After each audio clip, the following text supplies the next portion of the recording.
देख रहे हैं अद्भुत हिंदी राजकुमार के साथ। तो चलिए पढ़ते हैं आज की कहानी की ओर। दोस्तों, उस रोज मैं मदनपुरी के रास्ते किलोहड़ी जा रहा था। अमूमन मैं अपने ट्रक से माल की ही डिलीवरी करता था, पर इस बार मुझे 30 मजदूरों को अपने ट्रक में भरकर किलोहड़ी ले जाना पड़ रहा था। 264 किलोमीटर का मदनपुरी से किलोहड़ी का सफ़र यूँ तो ठीक ही चल रहा था और सूरज ढलते ढलते हमने 150 किलोमीटर की दूरी भी तय कर ली थी। अब महज 115 किलोमीटर की दूरी शेष रह गई थी कि इसी बीच मेरी नज़र हाईवे के एक और पलटी हुई कार पर गई। अभी मैं उस कार की तरफ देख ही रहा था कि तभी मुझे वहीं सड़क के बीचों बीच एक लड़की नजर आई जो खून से लहूलुहान थे, और वहीं उसके बगल में ही कोई बेहोश भी पड़ा हुआ था। उन दोनों को देखकर ऐसा लग रहा था कि इनका बहुत ही बुरा एक्सीडेंट हुआ है, पर मैं इस बात से भी वाकिफ था कि अक्सर ऐसे सुनसान हाईवे पर बदमाश लोग ऐसे ही हथकंडों का इस्तेमाल कर राहगीरों को लूट लेते हैं, और यही सोचकर मैंने अपना ट्रक उनके ठीक बगल से निकाल लिया। पर जब मेरी नज़र ट्रक के साइड मिरर पर पड़ी तो उस लड़की का रोता बिलखता चेहरा देखकर मेरे दिल ने मेरे दिमाग का फैसला बदल दिया। मैंने फ़ौरन ही ट्रक को रिवर्स में लिया और उस लड़की के पास जाके रोका, और उसकी मदद के लिए मैं ट्रक से नीचे उतरा। और जब मैं उस बच्ची के पास पहुंचा तो वो बच्ची मेरे को देखते ही फूट फूट कर रोने लगी और रोते हुए बोली, अंकल मेरे पापा को बचा लो। उस बच्ची के पापा बहुत ही बुरी तरह से घायल थे। हाथ पैरों के मांस फट गए थे जिसमें से खून बह रहा था, पर अच्छी बात तो ये थी कि उनकी सांसें अभी भी चल रही थी। मैंने तुरंत ही उन मजदूरों को आवाज़ दी जो मेरे ट्रक में बैठे हुए थे, और मेरे आवाज़ देते ही 3-4 मजदूर आए और उस आदमी को उठाकर तुरंत ही ट्रक में रखा। इसके तुरंत बाद ही मैं निकल पड़ा नज़दीकी अस्पताल की ओर जो 9 किलोमीटर की दूरी पर था। अभी मैं उन्हें लेकर कुछ दूर आया ही था कि तभी ट्रक में सवार मजदूर ज़ोरों से चीखने चिल्लाने लगे। उनकी चीख पुकार सुनते ही मैंने ट्रक को रोका, और जब पीछे जाकर देखा तो मेरी चीख निकल गई। दरअसल पूरा का पूरा ट्रक खून से तर हो रखा था, और वो 30 मजदूर जिन्हें मैं लेकर जा रहा था उनमें से काफ़ी मजदूर लापता थे, और जो मजदूर ट्रक में थे उनके शरीर के चिथड़े उड़े हुए थे। अब मुझे कुछ भी समझ में नहीं आ रहा था कि तभी वो बच्चे जिसे कुछ देर पहले मैंने ट्रक में उसके घायल बाप के साथ बिठाया था, वो रोते हुए मेरे पास आई और बोली, अंकल जल्दी चलो यहाँ से, नहीं तो हम भी मारे जाएंगे। उस वक्त मैं वो मंजर देखकर इतना ज़्यादा डर गया था कि मैंने तुरंत उस बच्ची की बात मान ली और मैं ट्रक को लेकर वहाँ से निकल गया। अब वो बच्ची भी मेरे बगल वाली सीट पर ही बैठी थी। पहले तो कुछ देर तो हम दोनों ही खामोश बैठे रहे, फिर जब दिल की धड़कनें कुछ पल के लिए सामान्य हुई तो मैंने उस बच्ची से पूछा, ये सब किसने किया बेटा, कौन था वो? पहले तो उस बच्ची ने मेरे सवाल का कोई जवाब नहीं दिया, पर जब मैंने जोर दिया तो उसने कहा, ये वही था जिसने मेरे पापा को नोच नोच कर उन्हें अधमरा कर दिया था। ये बोलते बोलते उस बच्ची की आंखों में आंसू भर आए, और मैं उस बच्ची का दर्द समझ सकता था, पर अभी तक ये साफ नहीं हुआ था कि आखिर ये सब किस हैवान का किया धरा है। खैर उस वक्त मैं उस बच्ची के चेहरे को देखकर चुप हो गया, क्योंकि मुझे ऐसा लगा कि ये वक्त सही नहीं है इन सभी बातों को कुरेदने का। लिहाजन मैं ट्रक को पूरी रफ्तार में निकालने में लग गया, और फिर इसी बीच उस बच्ची ने अपने आंखों से छलके आंसुओं को अपने हाथों से पोंछते हुए कहा, ये पूरा इलाका गूंगी डाइनों की बेटियों का है। इस इलाके से आज तक कोई भी जिंदा वापस नहीं लौटा। उस बच्ची की ये बातें सुनते ही मैंने तुरंत ही बोला, कौन है ये गूंगी डाइन, और तुम्हें कैसे पता गूंगी डाइन के बारे में? मेरे ये सवाल करते ही वो बच्ची बोली, आज से काफ़ी सालों पहले ये पूरा का पूरा इलाका तिलिस्म के लिए कुख्यात था। उस दौरान यहाँ पर 13 डाइनों का बोलबाला था। वो 13 की 13 डाइनें इतनी शक्तिशाली थे कि वो जिंदों को मुर्दा और मुर्दे को जिंदा कर देती थी। यहाँ तक कि गांव में जो भी मरता उसे जलने से पहले उस मुर्दे को उन डाइनों के दहलीज पर छोड़ आते। वो डाइनें उन्हें जिंदा कर दी और रात भर उस मुर्दे के साथ नाचती गाती, और सुबह होते ही उस मुर्दे की मुंडी उखाड़कर धर गांव के चौराहे पर फेंक जाते, जिसके बाद गांव वाले उस बिना सिर वाले मुर्दे का क्रियाक्रम कर पाते। अपने प्रियजनों के सबको बिना सिर के अंतिम विदाई देना गांव वालों के लिए धीरे धीरे नासूर बनता चला गया, और जब ये दर्द गुब्बार बनकर फूटा तो उन 13 डायनों पर कहर बनकर बरसा। गांव वालों ने उन 13 डायनों से पीछा छुड़ाने के लिए गांव वालों ने कोसों दूर से 99 तांत्रिकों को बुलाया। वो तांत्रिक बहुत ही ज़्यादा शक्तिशाली थे। उन 99 तांत्रिकों के आते ही वो 13 की 13 डायने कहीं गायब हो गई और उन 99 तांत्रिकों के साथ गांव वालों ने उन 13 डायनों की तलाश जारी की। दिन बीते, महीने बीते और जब 1 साल से ऊपर हो गया तो गांव वालों को लगा कि अब वो डायने कभी नहीं लौटेंगी।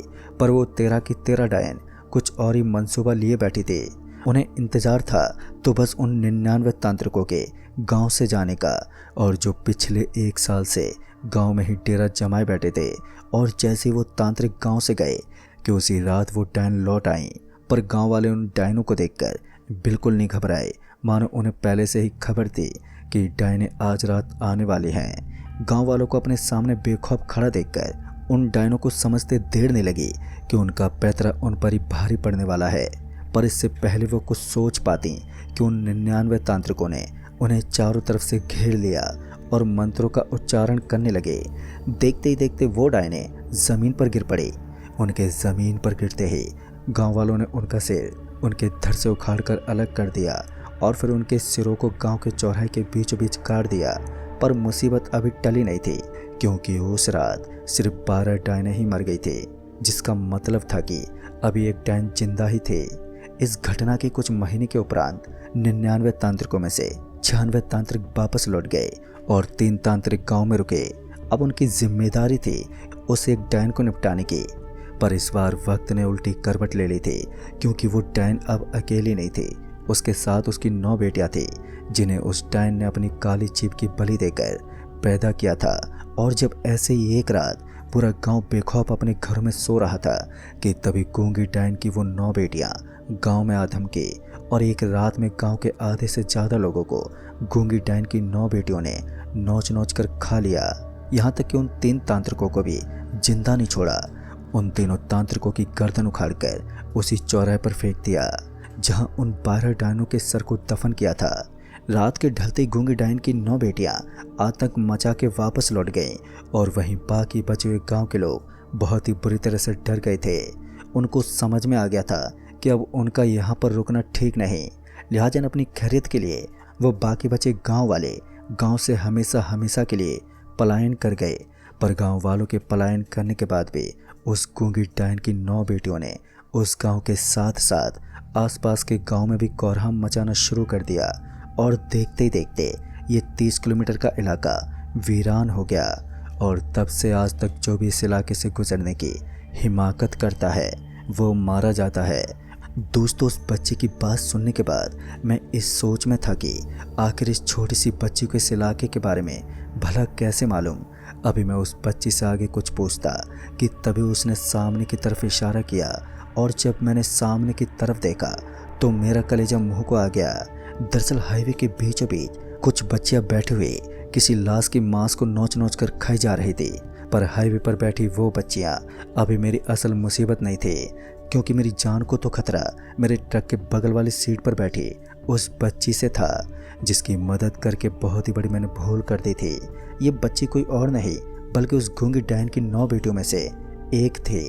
उस समय तक डर मेरे पर इतना हावी हो चुका था कि मैंने बिना सोचे समझे ट्रक को फुल स्पीड में भगाना शुरू कर दिया। अभी मैं ट्रक को फुल स्पीड में भगा ही रहा था कि तभी वो बगल में बैठी बच्ची, या यूं कहें कि गूंगी डायन की आदमखोर बेटी मेरे पर झपट पड़ी। और इसी झपटा झपटी में मेरे हाथ से ट्रक का स्टीयरिंग व्हील छूट गया। और स्टीयरिंग व्हील हाथ से छूटते ही ट्रक का पहिया किसी चीज़ से टकराया और ट्रक पलट गई। जिस समय ट्रक पलटी उस समय ट्रक कोडरी पुल पर था, जिस वजह से ट्रक पुल से नीचे गिर पड़ा। वो तो गनीमत थी कि मुझे ज़्यादा गंभीर चोट नहीं आई। और वहीं वो आदमखोर बच्ची बेसुध पड़ी हुई थी। और यही सही मौका था मेरे लिए यहाँ से भाग निकलने का। मैं बिना समय गवाए ट्रक से बाहर निकला और वहाँ से तेज़ी से भागा। पर उस वक्त इतना ज़्यादा अंधेरा था कि मैं ये तय नहीं कर पा रहा था कि मैं किस ओर भागूं। खैर, जिधर मुझे रास्ता दिखा मैं उस ओर भागता रहा। और जब भागते भागते मुझे दूर रोशनी नज़र आई तो मैं उस रोशनी की तरफ भागने लगा। और जब मैं उस रोशनी के करीब पहुंचा तो मैंने देखा कि वो एक छोटी सी बस्ती है।